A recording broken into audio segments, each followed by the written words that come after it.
j'ai été mandaté par la Société française d'accompagnement et de soins palliatifs pour vous présenter cet état des lieux à partir de quelques données.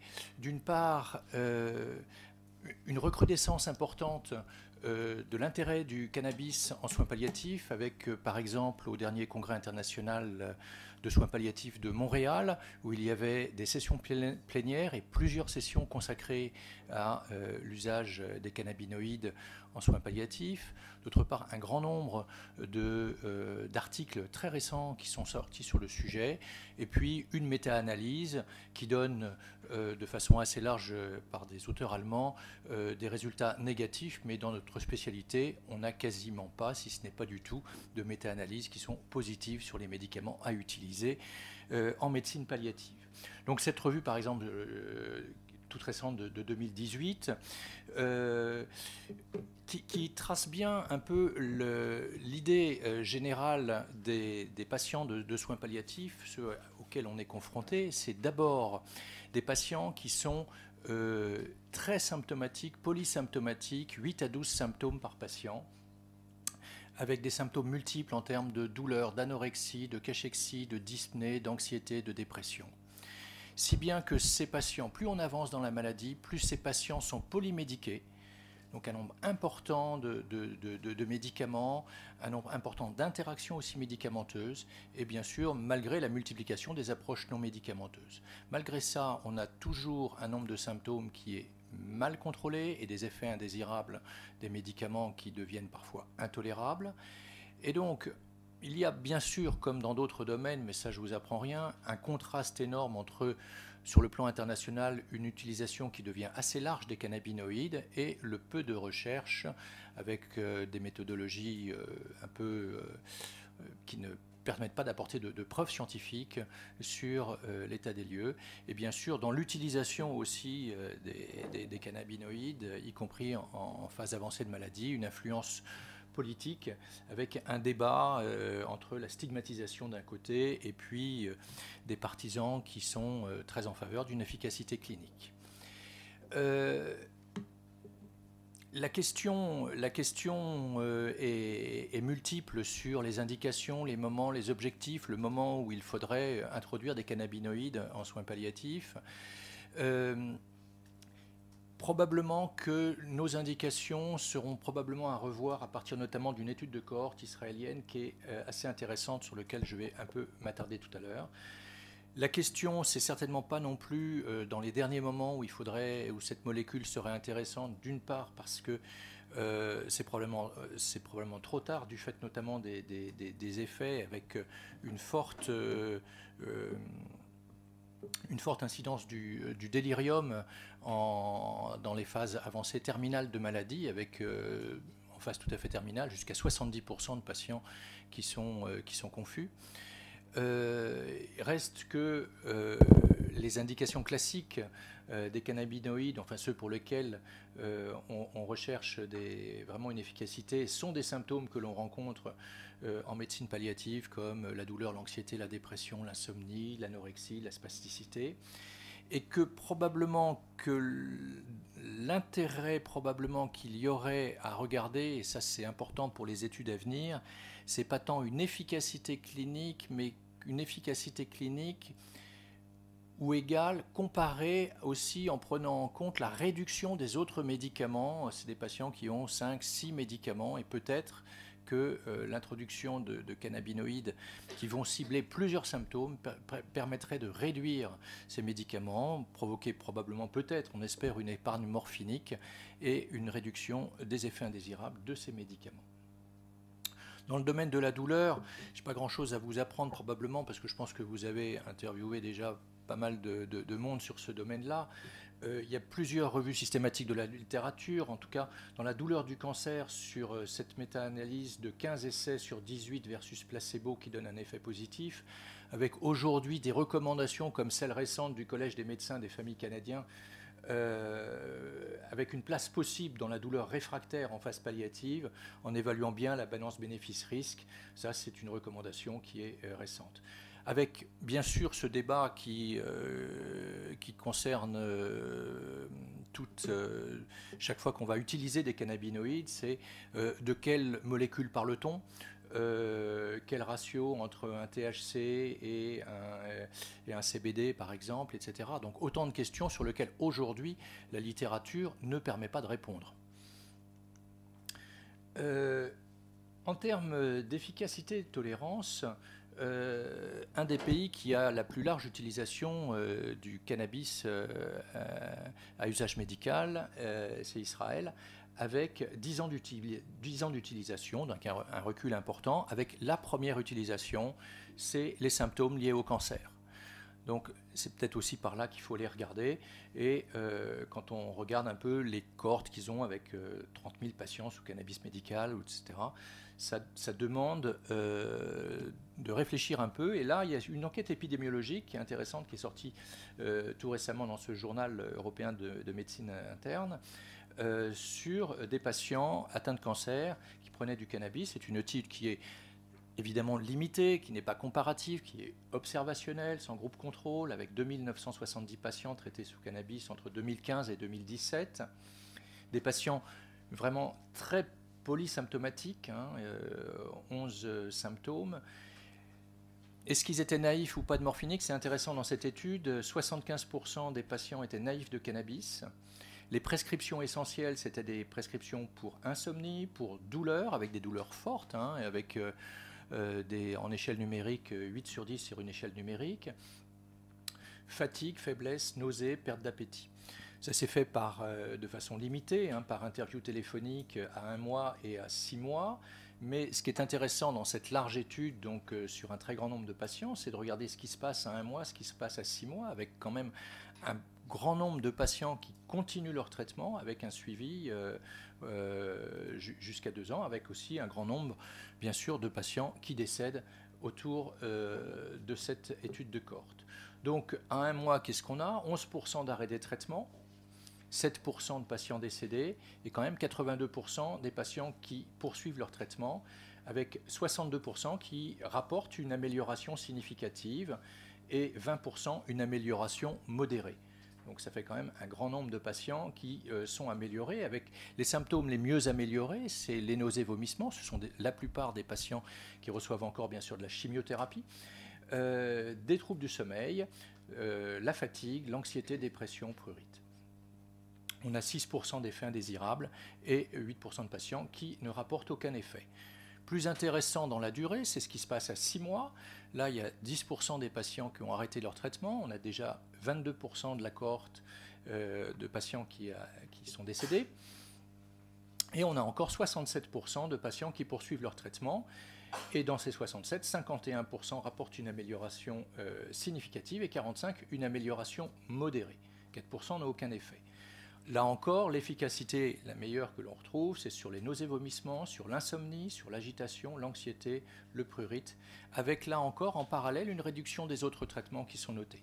Donc finalement, quand on regarde globalement ce qui se passe à 6 mois, si on définit un succès comme une amélioration significative ou modérée, c'est quand même 60% des patients qui se disent améliorés par cette thérapeutique. En termes de douleur, là c'est intéressant de regarder d'où on part. Vous savez que dans la maladie du cancer, en général, plus ça avance, plus les douleurs augmentent. Là, qu'est-ce qu'on regarde? Eh bien, avant initiation du traitement, la douleur est la douleur forte, c'est-à-dire très forte même, une échelle numérique entre 8 et 10, ça représente 50% des patients. Et puis, à 6 mois, eh bien, on a une forte réduction de ces douleurs, puisqu'il n'y a plus que 5% de patients qui ont une douleur forte. J'aimerais juste faire le parallèle simplement pour nous en France avec la dernière étude de l'INCa, où on a 70% des patients atteints de cancer qui ont des douleurs et 50% qui décrivent des douleurs de type intense et insuffisamment soulagées. Donc on est très très loin de ces chiffres-là. Beaucoup plus intéressant, parce que finalement c'est l'objectif des traitements en soins palliatifs, c'est ce qui se passe sur la qualité de vie. Et dans cette étude de suivi de cohorte, on est quand même surpris de ce qui se passe là. C'est pour ça que ça me semblait intéressant de vous le présenter là. classiquement quand même, la qualité de vie au cours de la maladie cancéreuse a plutôt tendance à s'aggraver. C'est un peu une lapalissade.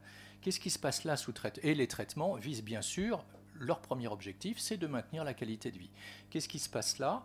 Eh bien, avant traitement, la qualité de vie en bleu est considérée comme bonne ou très bonne chez uniquement 20% des patients.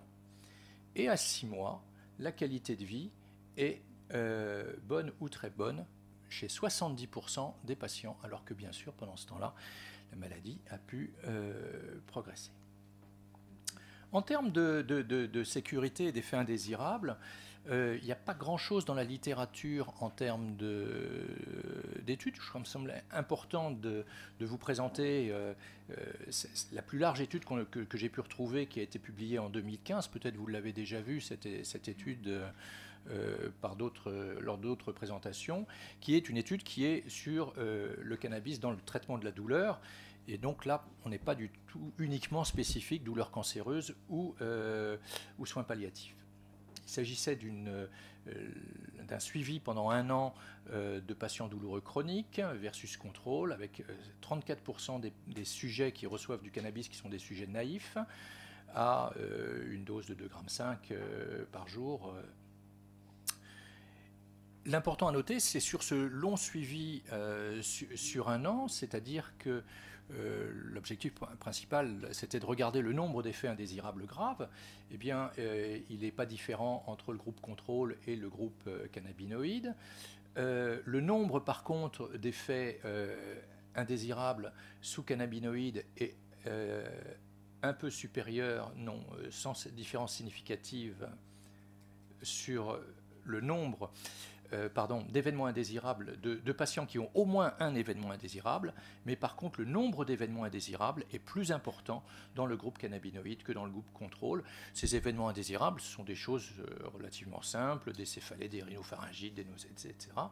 Et donc sans différence, si ce n'est en termes de nombre. Par contre, à noter aussi que sur le plan cognitif, j'ai été impressionné par ce résultat, que les performances cognitives s'améliorent dans les 2 groupes. Il s'agit, je vous le rappelle, de patients douloureux chroniques.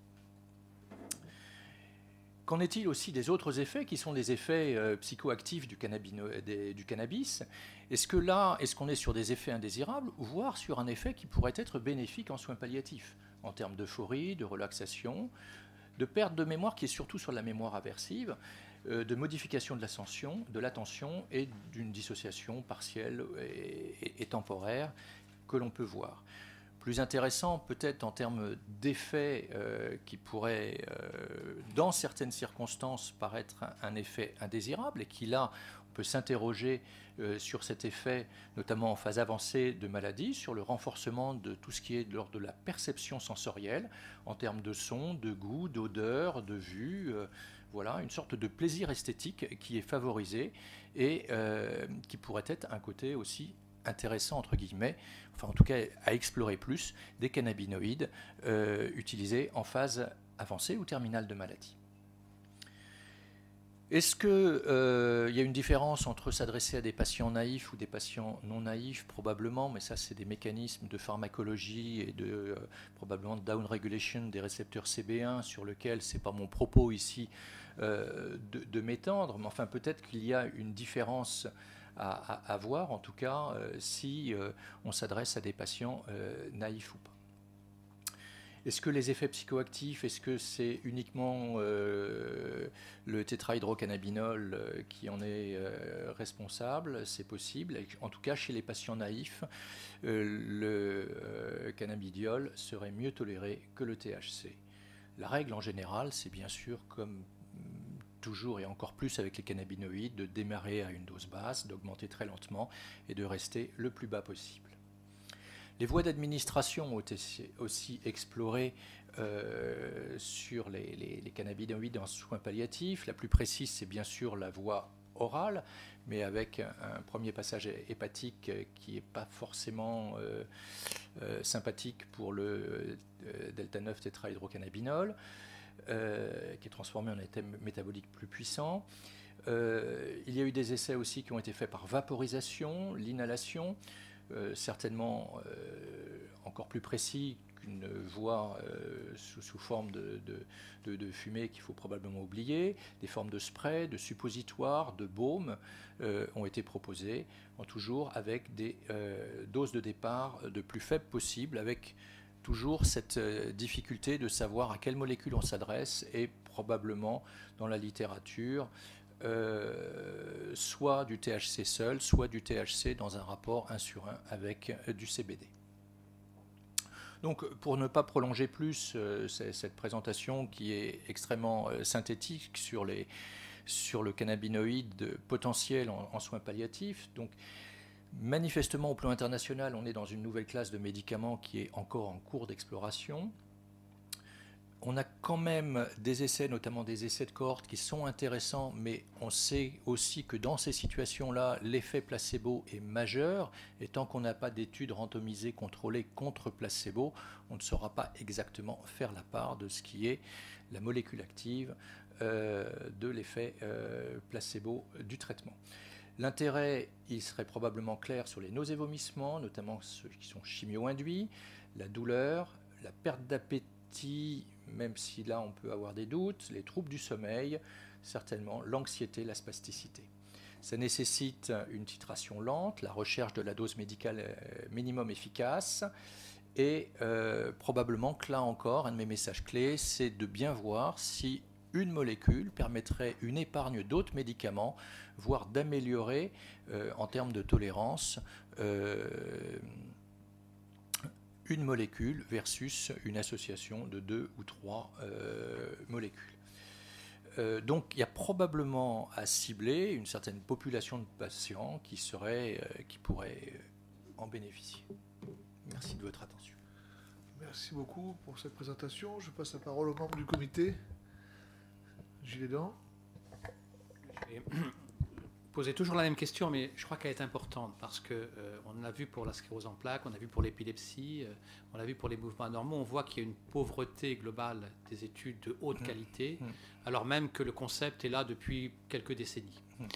Et la question, c'est s'il y avait de la part des autorités françaises une ouverture à la prescription de ces produits, est-ce que dans les soins palliatifs, avec les progrès importants qui ont été faits dans votre organisation au cours des 15 dernières années, est-ce que vous seriez en mesure d'être initiateur en France d'études cliniques de haute qualité pour essayer de situer la place de ce produit, du choix entre les cannabinoïdes et les THC, etc., et de voir un petit peu l'indication qu'elle pourrait avoir et le bénéfice que pourraient en tirer ces patients à une situation aussi difficile que ces fins de vie. Alors, dans l'état actuel de la science en médecine palliative, en France, je ne vois pas forcément une étude franco-française pouvoir réaliser ça. Maintenant, je suis peut-être un peu pessimiste en la matière, mais c'est déjà très difficile d'inclure des patients en phase avancée de maladie dans des études randomisées, contrôlées, etc. Par contre, qu'il y ait une ouverture en France vers les cannabinoïdes permettrait certainement un élan à un niveau européen au moins, si ce n'est plus large, international, pour participer à des études multicentriques, rejoignant des pays qui ont déjà un usage médical, l'Allemagne, etc. Enfin bon, il y en a d'autres en Europe, et peut-être même sur un plan international. Donc là, il s'agit pour moi d'un engagement non pas uniquement franco-français, mais bien que la France rejoigne l'international pour participer aux études qui sont en train quasiment de se mettre en place. C'est un petit peu, on sent que c'est maintenant que ça se met en place. Merci, Laure Coppel. Oui, merci Frédéric de cette belle revue. En fait, je ne suis pas sûre d'avoir bien compris, j'étais en train de tourner mes pages, mais je me dis autant que te demander très directement. Donc dans les 2 études qui ont été le plus étudiées là, c'était des études avec du cannabis plante dans les 2 situations. Alors, pas facile forcément de s'y retrouver. Il y en a une étude, il faut aller regarder le matériel, et j'ai jamais pu aller ouvrir le fichier sur le matériel. C'est toute la difficulté de ces études-là, c'est-à-dire que peu s'adressent à un seul type de molécule, et donc on a des mélanges. Donc pour moi, alors quand on s'adresse à une plante, c'est 70 molécules ou quelque chose comme ça, enfin, qui sont potentiellement actives. Donc, bien évidemment qu'il faut privilégier ce qui est là où on regarde exactement ce qu'on sait faire avec des cannabinoïdes de synthèse, ce qui est, je crois, pas complètement le cas dans l'étude, en tout cas dans l'étude de cohorte israélienne. Et du coup, deuxième question qui en découle un peu. Entre THC et CBD, tu t'es fait une politique? Ou alors, en fait, non, parce que j'ai l'impression que c'est presque contradictoire. Non, je crois que,